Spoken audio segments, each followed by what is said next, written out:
Breaking news, Pastor Bugembe Heche bamukoze abana ba National Unity Platform bamulumbye mpaka ku kanisa lye wali eri Nansa na mumasa ombirina omukulu Abedi Wanika ne leta ye bamugobye wali eri magere byonna mu maaso ogenda kubanga obifuna mbikuletede nga bale nkola ya fya ka video mbadde nsaba mutima mulungi okampeleka like gamanya kasotambula katukire abona abandi yagadde kumanya kweno information adala bana ba National Unity Platform ba foot soldier making sure your video sharing agiteke mu WhatsApp group Facebook tuwela bila okushare cause very important no kuleka ko comment yo buli woleka ko comment bana basajja nabagamba dda bajja ne balaba zino video ne bafuna mu amagezi yetera ne bagamba tino Bobi Wine amusinga amanyi obanga Bobi Wine abasingira ddala kati mino ku making sure tino buli video jitekayo o commentinga kale katweyongereyo namawulire gafe agalero wenjogera sawa zineno Abedi Wanika mamulabye olunaku lwabadde lwajjo yasobodde kuvayo nagamba tino ye aina kadi ya Bobi Wine era yagenda kubanga delivering chigambibwa gwe yajiwadde leta delivering emagere kibokoze yafunye oraka manyiro kwagala ko yingira mu State House y'abana ba National Unity Platform bisesa ngina kwanga hambe ku playingira obira bireko mu masawo naye omukulu mwalu kiseka munyivu nnyo eri Pastor Bugembe okuvayo anatandika okwegana abana ba National Unity Platform nagamba kino by the way tetukwesibangako tetukwagala era oboyagala kubeera pastor waba NRM kulinako obuzibu osobola kubeera pastor wapo nyina kuba koplengira kano ka video ombulire oza yokubyo omukulu Abedi Wanika nono pastor ogamba otya nti webaza Museveni yakuwa eddembe ly'okusaba Museveni yakuwa eddembe ly'okusaba ani yali alikujjeeko mbuulira nti wano gundi yali alitujjeeko kati Museveni n'alituwa ani yali akujjeeko eddembe ly'okusaba gwe kasajja vaayo kyogere Museveni yatuyambye atuwadde eddembe ly'okusaba okujjako ng'ongamba Museveni yabawa eddembe okubba bannayuganda nga mubabbira mu church nga mwerimbika nti muli ba pastor. Yes, ani yali alikujjeeko nti kagundi yali tujjako kali Museveni n'alituddiza ani yali alikujjeeko busajja mmwe muwuddisa bantu Katonda wange okyusakyusa ebigambo byo buli kaseera wagamba tosobola kwagala nnyo Mukama nga n'ekibyo kyagala oluyimba lwo ongamba otoyagala Museveni ne Kyagulanyi bonna obaagala nga Museveni atta abantu abagoberera Kyagulanyi masasa ogalaba abantu bafa mirambo gikutuka basiba abaana batalina musanga abaana bawala abalenzi ne babakwata ne babateeka mu makomera kyogato biraba enguzi gye walya mu sente za federation kyogamba ezo sente ekituufu mwali mulubiriddemu kuyamba music industry kyoyagala okungamba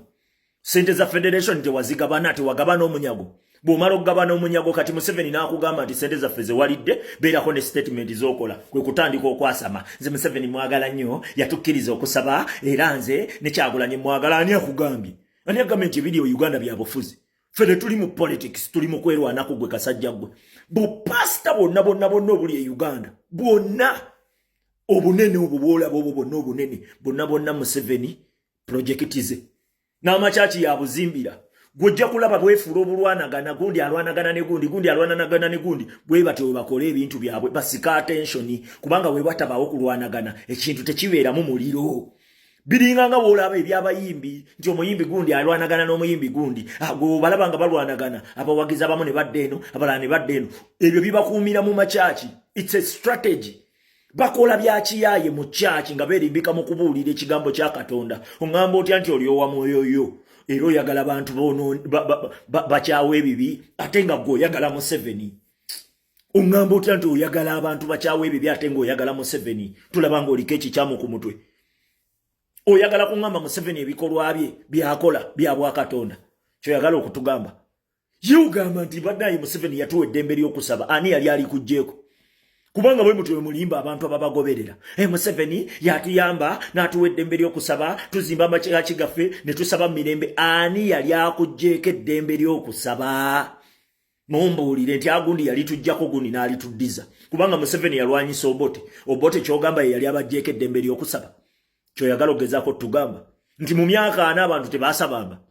kyoyagala ogezaako tugamba yani yali atabangula emirembe gy'ebiseera ebyo teyali Museveni si yagenda mu nsiko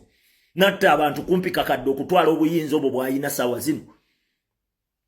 mwe temugenda kutusiriwaza tuli babuufu nnono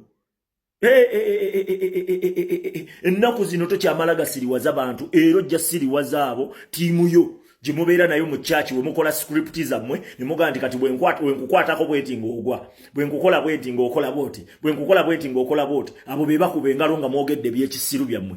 naye abantu abategeera gye bali era babalaba ne bagayi kati ono biki byayogedde gasiyo omwerere mutosobola kwagala nnyo mukama nga n'ekibi ekyagala kiki ekyakuliisa ssente za federation kyogaa tokimanyi nti yali nguzi bugenda bukuliita n'omunyago waliwo n'abayimbi abaazigaana ne bagaa ti ffe tetujja kulya ssente za federation olw'ensonga ezo ssente zigendereddwamu kutuziba mu mwa kasiya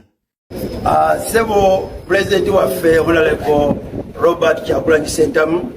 ze Dr. Abed wali omugalatiya gw'omanyidde ddala obulungi ssentebe w'omukolo ogw'amunywanyiwo ate deputy president wo era former leader of opposition honorable right honorable Masasi Mpuuga Nsamba ffe bannamasaka twalowooza bannabuddu ekirungi nnyo okwebaza omutonzi n'okwebaza honorable Masasi Mpuuga olw'emirimu gy'akoze emirimu egimu gye twebaliza Katonda ku lulwe yagikola mu kibiina kyaffe ekya Nuupu mmanyi nti ogijjukira bulungi kubanga wakola naye nga tuzimba ekibiina kino ate n'omwesiga n'omuwa obukulembeze bwe yakola obulungi twagala okwaniriza obeerewo nga twebaza omutonzi tugenda kutandika n'emmisa saawa 4 ekitovu sports arena w'omanyi obulungi wagenda kubeerawo abantu bangi naye gw'omu ku bagenyi be tusuubira okubeera naffe nga tujaguza emirimu gy'omukulu ono omuweereza wa Mukama ate omuddu w'Abannayuganda tujja kusanyuka okubeera naawe.